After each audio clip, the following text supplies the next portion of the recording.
Apparemment, le micro fonctionne comme ça. Donc voilà, je vais essayer. Alors, je vais d'abord répondre à une question qui m'a été posée par Messenger. Je ne suis pas historien et je ne suis même pas prof d'histoire. Mais qu'est-ce que vous voulez que je vous dise? Il y a un côté patriotique comme ça qui me fait dire c'est pas normal que les Tunisiens ne connaissent pas leur histoire. Et c'est pour ça que j'ai eu cet intérêt pour l'histoire. Et bon, l'intérêt pour l'histoire, je l'ai toujours eu, mais là, j'ai focalisé sur l'histoire de Tunisie. Et donc, voilà, comme je suis en train de préparer une nouvelle version du bouquin, alors je vais vous parler, mais je raconte l'histoire. Et je n'ai pas de papier, je n'ai pas de préparation, donc c'est le direct. Je vous parle comme avec des amis, et si vous voulez revenir aux détails précis, le bouquin est là. Bon, donc pour moi, c'est la manière la plus économique de parler directement. Et bon, évidemment, s'il y avait une conférence, je prépare mon sujet et je le détermine, etc. Je ne m'en écarte pas. Mais là, je vous raconte l'histoire. Je raconte l'histoire à des amis. J'essaye de stimuler un intérêt. Et si vous voulez qu'un jour on en discute plus dans le détail, moi je suis disposé. Et bien sûr, mon livre est aussi à votre disposition pour avoir des détails plus précis. Hasilou. Alors, je voulais parler de l'époque pré-islamique. Vous ne pouvez pas imaginer combien elle est importante, cette période byzantine qui est peu connue, et pourtant, sans la période byzantine, sans les querelles byzantines, sans les débats spirituels qu'il y a eu à cette époque, le conflit des églises, des idées, peut-être qu'il n'y aurait jamais eu l'islam. Ce que je vous dis est ou très grave pour les uns, ou très intéressant pour les autres. Et c'est une vision qu'on n'a jamais vue. Alors, on revient à l'Ifriqiya, parce que la Tunisie s'appelait l'Ifriqiya. Elle a été sous domination vandale, donc j'en ai parlé la dernière fois, de 439 à 533. Ensuite, nous avons eu l'Empire byzantin. Je vous rappelle que l'Empire byzantin, la principale motivation de Justinien Ier était religieuse, entre le monophysisme et le diophysisme. Et vous allez voir le parallèle. Quand Justinien prend Carthage et prend l'Ifriqiya, il impose la nouvelle langue du grec. Le grec existait en Tunisie, en Ifriqiya. Il existait, c'était la langue de l'élite. Mais les Vandales pratiquaient leur langue, sans doute. Et les Vandales, je vous avais dit, ce ne sont pas des Scandinaves. Hein. Les Vandales viennent probablement d'Europe. Les Vandales, et quand on vous parle de vandalisme, bon, c'est pas la peine d'exagérer l'histoire. C'était des Nord-Africains. Bon, on a assez lourd sur la patate, c'est pas la peine de nous rajouter, donc préférons dire que le vandalisme, c'est le produit des Scandinaves. Mais je crois que les Nord-Africains ne sont pas étrangers, parce que sous les Vandales, sous Genséric, il y a eu des rapts, il y a eu des conquêtes, il y a eu des... bon, mais en même temps, il y a eu aussi un Royaume-Uni. Bon, ça, c'est cette période vandale qui est intéressante et qui est une spécialité de l'histoire. Et quand arrivent les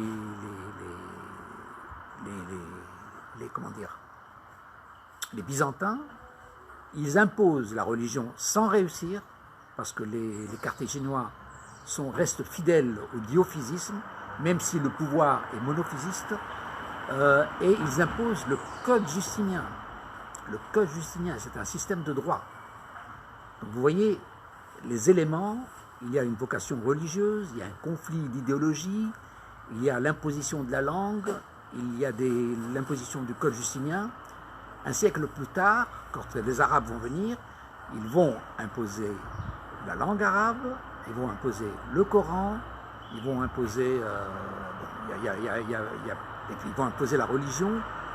Et la question qu'on se posera, c'est comment se fait-il que les Carthaginois aient si rapidement adapté la religion de l'islam? Ça, c'est une des questions à laquelle je peux bien répondre, mais un peu plus tard. Donc, vous voyez, il y a un parallèle entre l'époque byzantine et l'époque musulmane.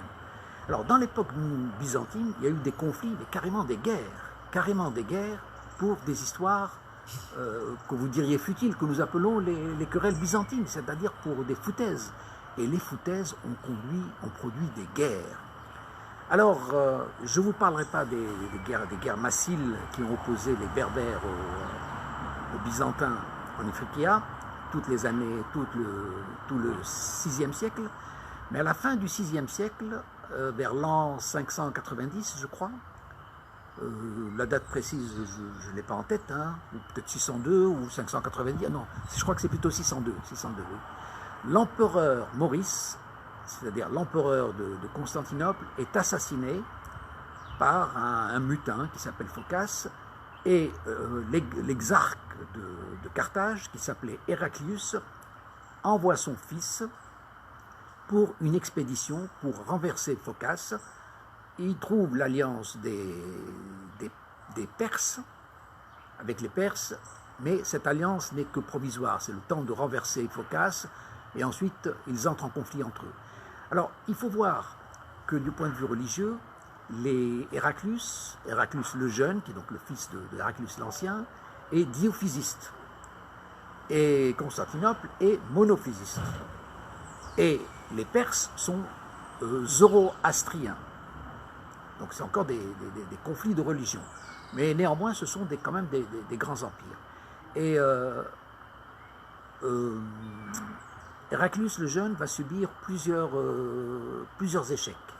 Il est vraiment sur le point d'être battu dans plusieurs batailles contre ce qu'on appellera les Perses, et que sont les Sassanides.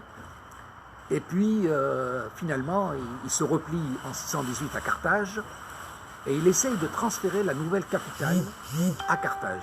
Cette idée de transfert est intéressante, parce qu'on va la revoir on la voit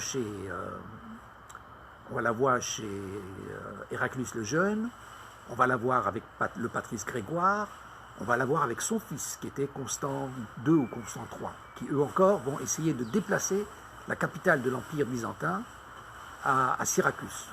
Voilà. Lui, Héraclius le jeune, essaye de la déplacer à Carthage.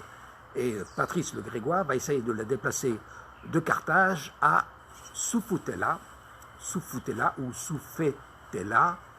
Il y a différentes prononciations, mais autres que Sbeitla. Sbeitla, que vous connaissez très bien, une ancienne ville romaine magnifique qui a préservé ses ruines. C'est une cité exemplaire. J'aurai peut-être l'occasion un jour de vous parler des ruines de Sbeitla. Et donc, finalement, Héraclius le jeune essaye de revenir à Carthage, et puis après, dans sa mère patrie, et puis finalement, il revient vers le Levant, il revient donc à Constantinople, et il reprend force, et il va combattre les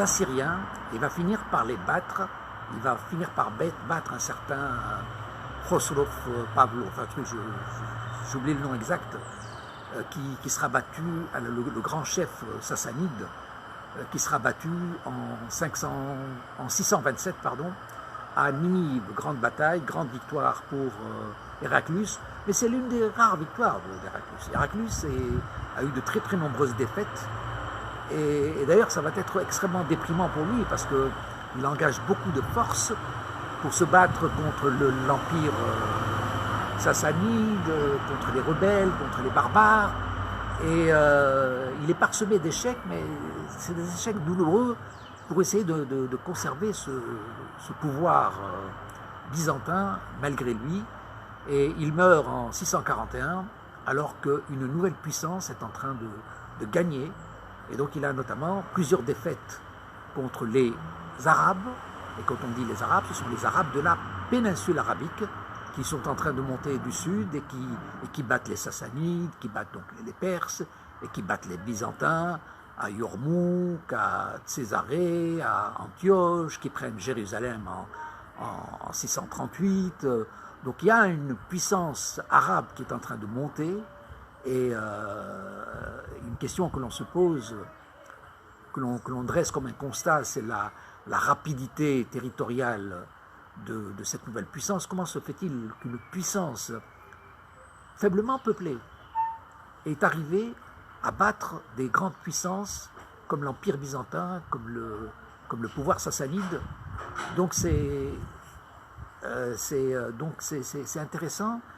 Et si on essaie de répondre à cette question, il faut constater que les Arabes, donc les Arabes de la péninsule arabique, amènent une autre technique de guerre.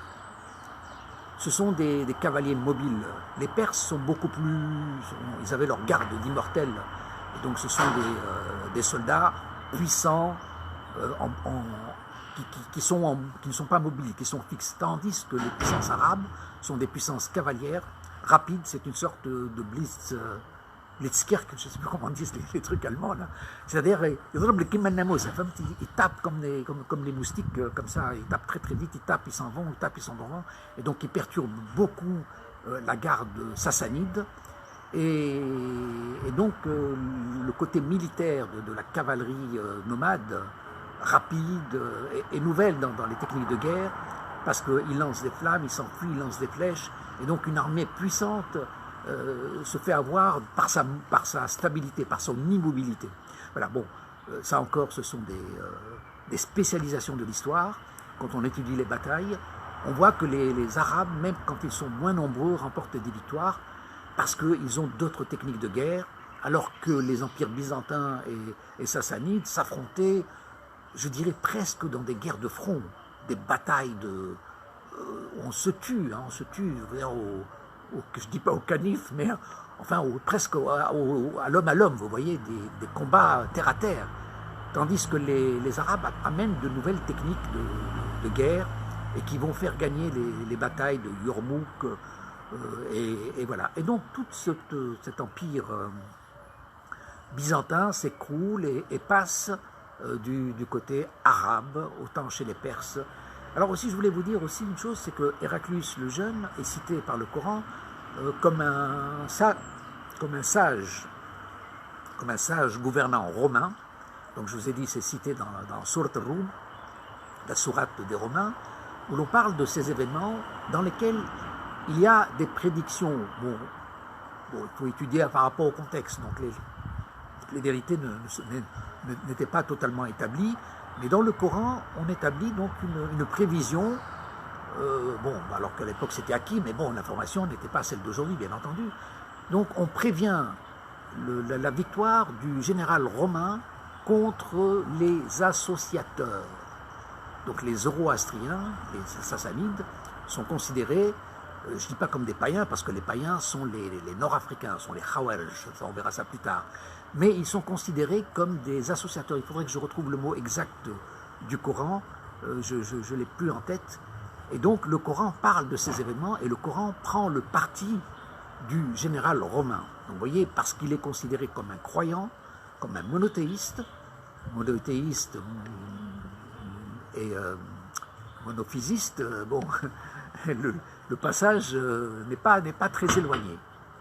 Voilà. Et voilà, où c'est que j'en étais donc où c'est que j'en étais, ça m'arrive.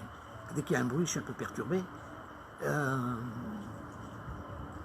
Donc les Arabes reprennent du pouvoir. Bon, je vais peut-être vous parler de qu'est-ce que c'est que cette puissance arabe. Alors, cette puissance arabe prend de l'intérêt après la mort du prophète. Donc vous voyez comment c'est une religion tellement importante autour de la vie du prophète. Pourtant, l'après-prophète, l'après-mort du prophète est extrêmement important. Nous avons un premier calife, qui est le calife Abu Bakr al-Siddiq, qui est le compagnon de Mahomet. Excusez-moi si je dis Mahomet, c'est qu'on ne me le reproche pas. Je dis Mahomet parce que je n'ai pas envie de dire Muhammad sallallahu alayhi wa sallam. Donc, juste pour le côté respectueux de la personne, je ne dis pas Mohamed parce que c'est Mohamed Jibiqa ou Al-Hajjak, donc je n'ai pas envie de dire Mohamed. Donc, je préfère dire Mahomet, qui est déjà une sainteté dans l'expression du mot. Donc, Abu Bakr est un compagnon de Mahomet. Il est le premier calife, et tenez-vous bien, tenez-vous bien, donc oui, alors le premier calife contribue à l'unité de la péninsule arabique. Donc c'est la personne qui va contribuer à l'unité des tribus de la péninsule arabique. C'est très important, parce que ces tribus se guerroyaient les unes les autres, et là, il va les unir autour de la nouvelle religion de l'islam.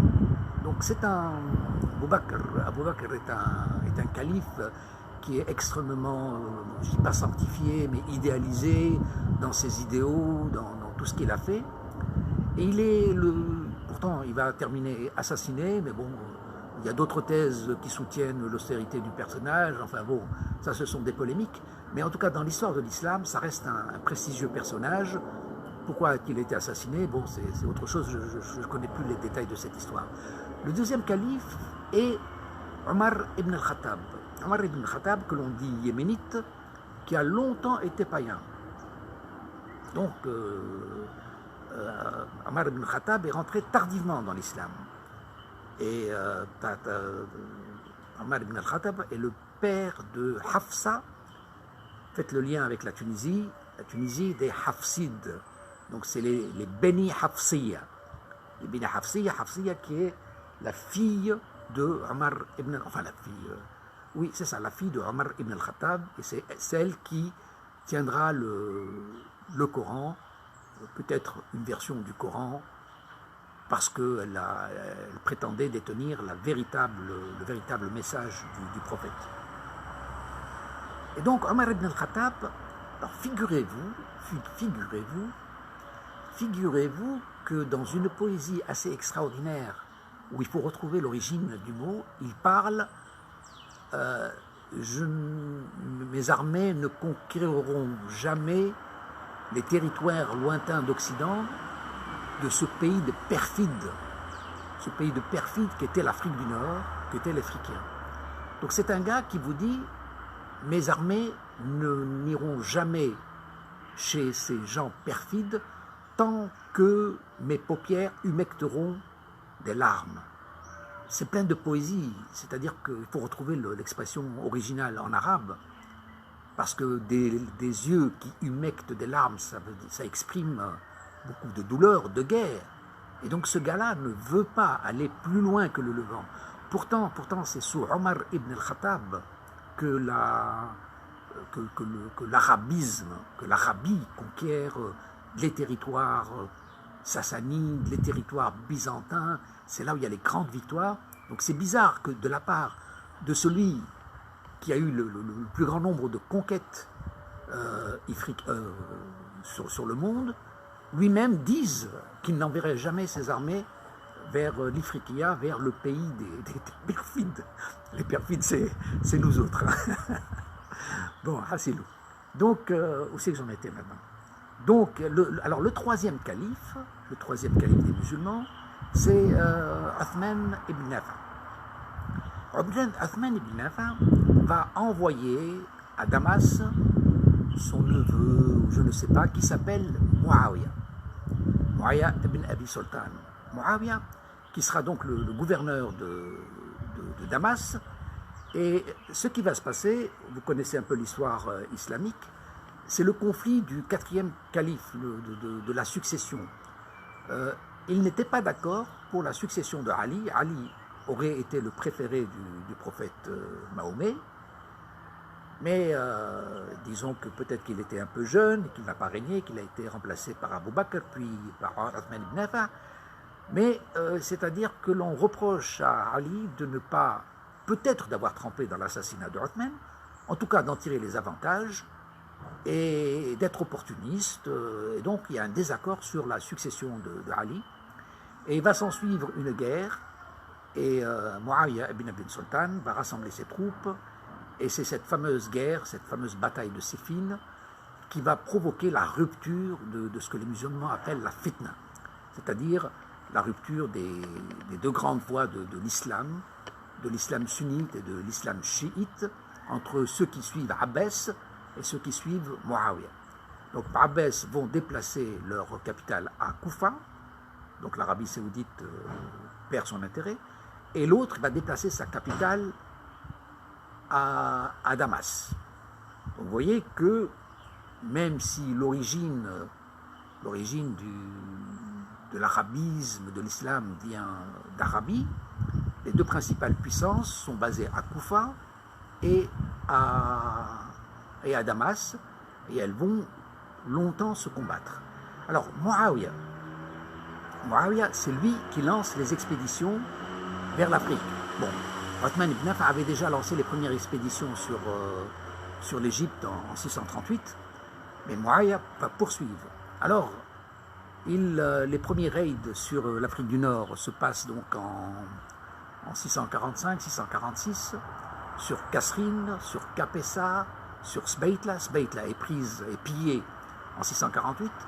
Et ce que font les Omeyyades, c'est-à-dire qu'ils pillent et ils n'occupent pas. Ils pillent, ils prennent, ils se retirent. Ils pillent, ils prennent, ils se replient. Donc c'est un peu des razzias, des attaques. Et voilà. Alors si je reviens un peu géographiquement sur l'Ifriqiya, nous avions le patrice Grégoire. Alors le patrice est un titre militaire, hein, c'est comme si vous disiez le général. Aujourd'hui ça donne un prénom de patrice, mais à l'origine c'était un titre.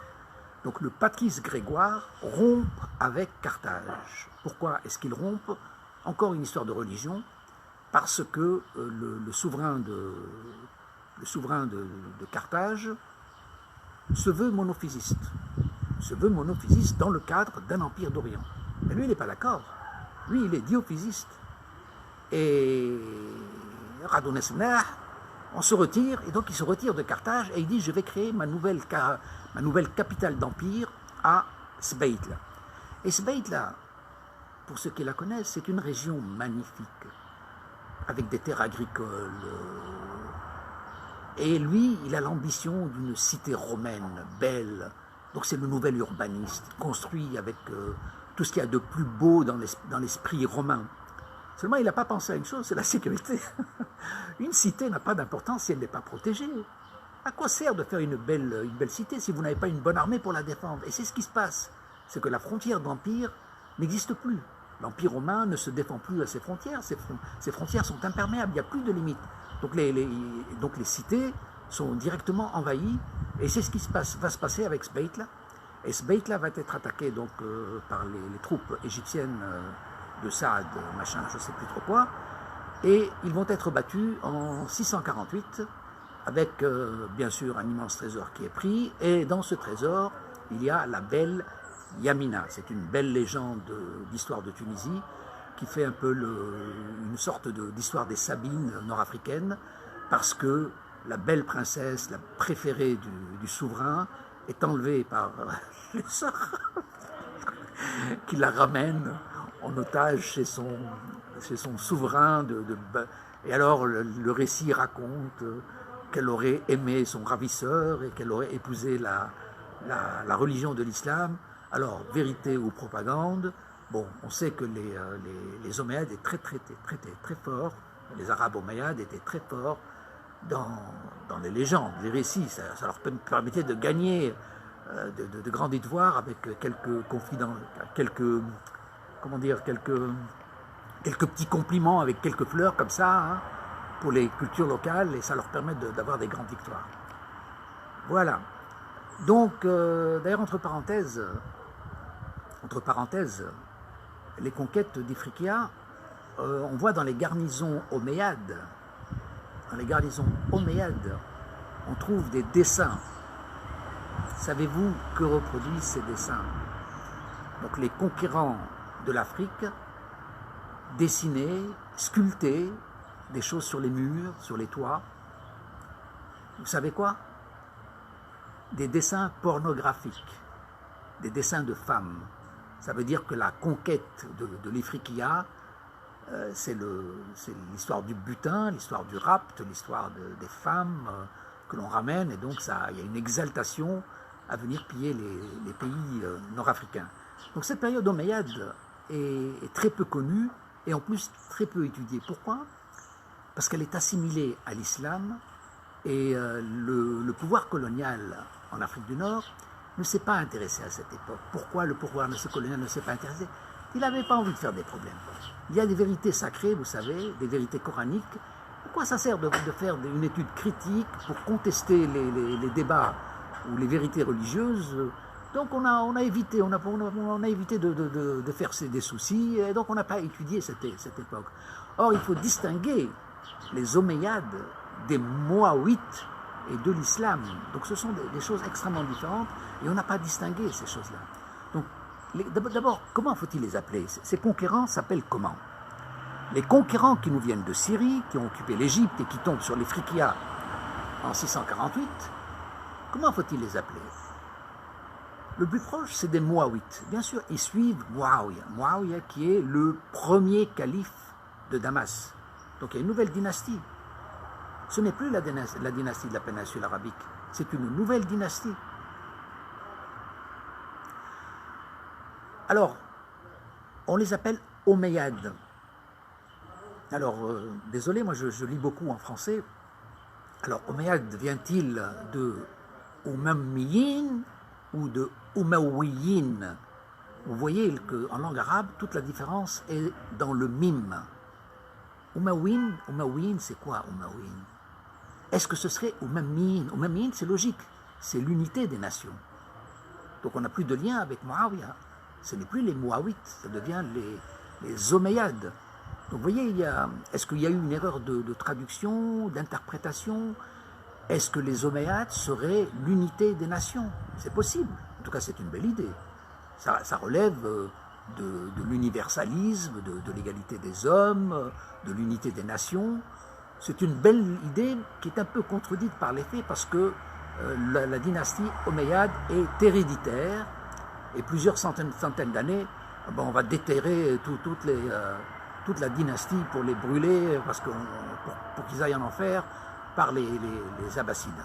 Donc, vous voyez, alors, en troisième étape, sont-ils musulmans? Oui, ils sont musulmans, mais est-ce qu'ils appelaient à l'islam? Non. Non, ils n'appelaient pas à l'islam. Et oui, ça aussi, c'est un point historique à préciser. Ils respectaient les églises locales, ils respectaient les religions locales, mais ils gagnaient un intérêt. Il y avait d'abord un impôt à payer pour les dhimmi, ceux qui n'étaient pas musulmans. C'est vrai que ceux qui étaient musulmans payaient la zakat, c'était une obligation, et ceux qui n'étaient pas payaient un impôt dhimmi.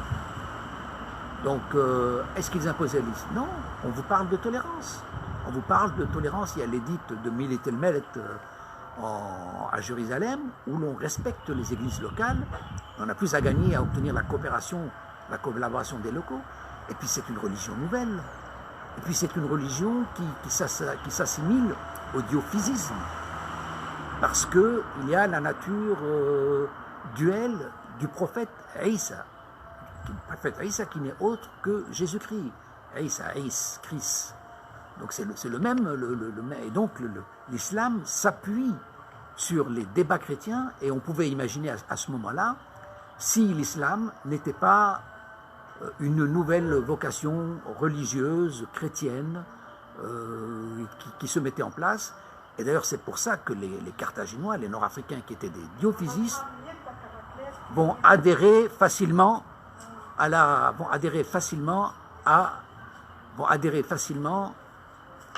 religion. Vont adhérer religion à la religion. Je ne sais plus ce que je dis. Bon, patience. Je ne suis pas dans un studio, je suis en plein air et je revendique le plein air et je revendique même la méthode. Moi, je veux vous raconter quelque chose, je veux vous raconter l'histoire. Je ne vous fais pas un exposé scientifique dans lequel je coupe, je travaille de manière professionnelle, etc. On pourra le faire, mais je le fais avec des partenaires. Cette idée. Voilà, donc je vous ai un peu parlé de l'époque islamique, de l'époque des califes, et les cités nord-africaines sont isolées, elles sont seules, et c'est quelque part une conséquence de la chute de Carthage. Parce qu'à son tour, Carthage, en 655, va subir les raids arabes. Et que va faire le souverain de Carthage, qui était l'exarque Gennadius?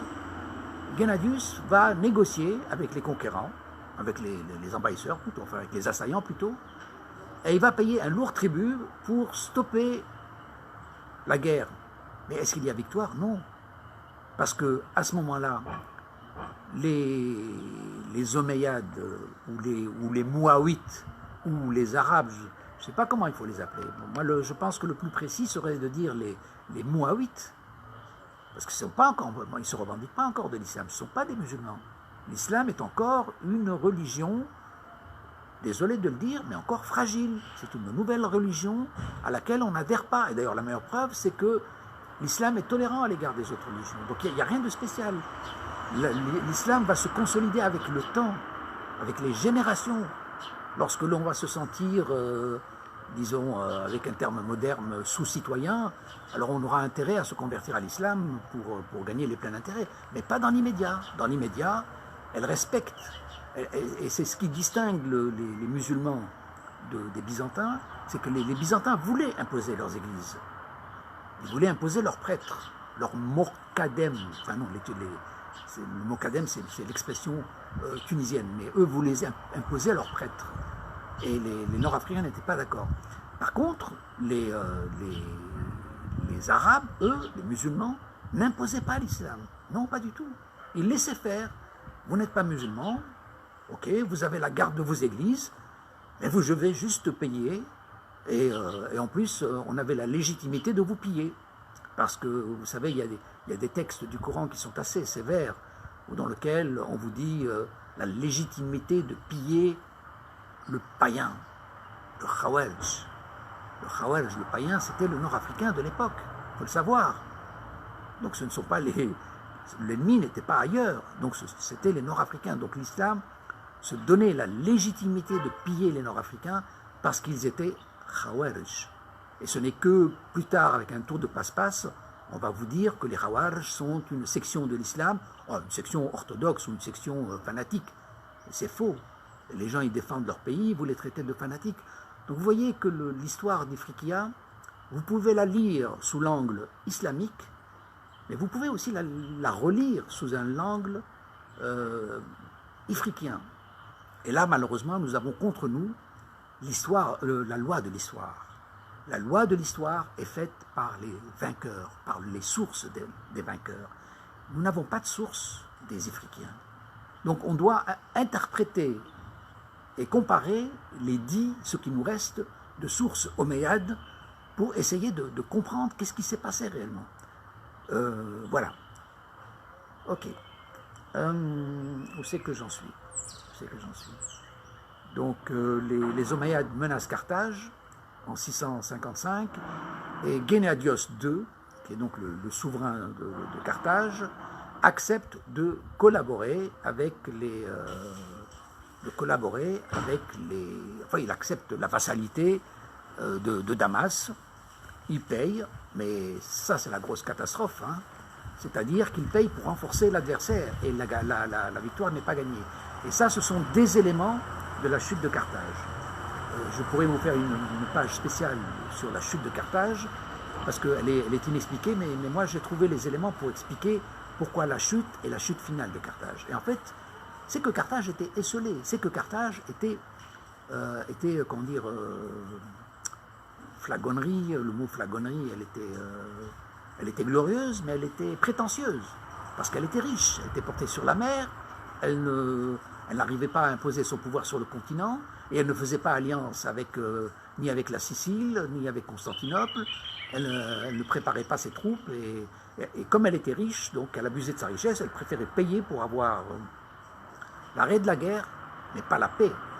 Parce que pendant ce temps-là, les Omeyyades renforçaient leur pouvoir à Takirouan.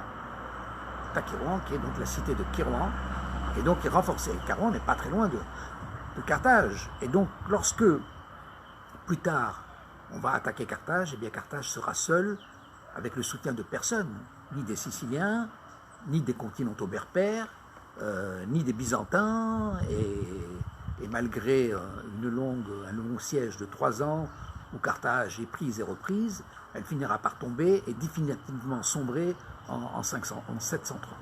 Bon, mais ça, je pense qu'un jour, je vous ferai une page sur Carthage, parce que c'est intéressant, une histoire de la cité, une histoire de la cité de Carthage. Je crois que ce serait bien.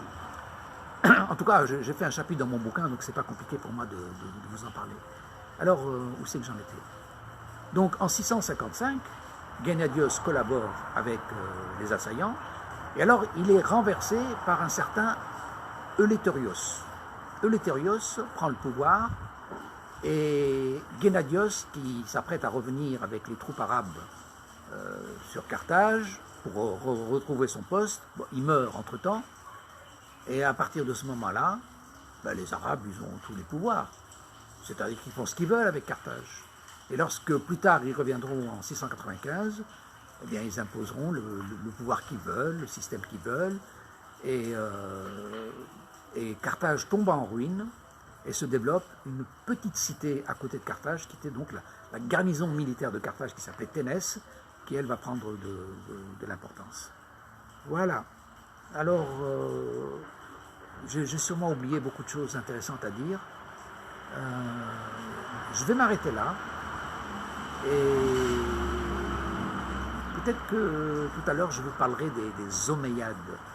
Je trouve intéressant de parler des Omeyyades. Qui sont-ils? Comment se nommaient-ils à l'époque? Apportaient-ils l'islam? C'est vraiment des questions à se poser. C'est vrai qu'ils ont imposé le droit administratif, la puissance militaire. Qu'ont-ils laissé? Et autre chose, on vous dit de conquête rapide. On parle souvent de la conquête arabe rapide. Vous savez, je crois que c'est faux. Quand une conquête a pris 80 ans, on ne peut pas dire que c'est rapide. Parce que les dynasties, par exemple la dynastie omeyyade n'a duré que 100 ans. Donc si vous avez passé 50 ans à conquérir des territoires, vous ne pouvez pas dire que c'est rapide. Par contre, c'est la religion islamique qui pérenne. C'est-à-dire, quel que soit le conquérant, quelle que soit la victoire ou la défaite, il y a toujours le nom de l'islam en fin de compte. Donc c'est l'islam qui est durable. Et c'est l'islam qui se structure dans une idéologie du temps. Au début, ce n'était qu'une fonction chrétienne, certainement, qui va prendre son autonomie, son indépendance, et se clamer religion musulmane. Et à ce moment-là, quand les chrétiens, les chrétiens de Rome vont s'en rendre compte, et c'est là qu'ils vont appeler aux croisades, parce que ce n'est plus une distinction du christianisme, ce ne sont plus des chrétiens d'Orient, ça devient une nouvelle religion qui veut s'accaparer tous les pouvoirs. Pourtant, la religion musulmane s'appuie sur les divergences de religions chrétiennes. Je crois que cet élément n'est pas connu et mériterait un développement. En tout cas, moi, l'intérêt, c'est que quand je relis l'histoire sous un autre angle, je trouve qu'il y a des questions à poser, je trouve des questions intéressantes à poser, et lorsque je ne me place pas non plus dans le dogmatisme du sacré, parce que là, sinon, ça ne sert à rien. Voilà, allez, je vais m'arrêter là, bien que j'ai toujours envie de causer, mais voilà, allez, je vous dis stop, je vous dis à bientôt, Aïchkom.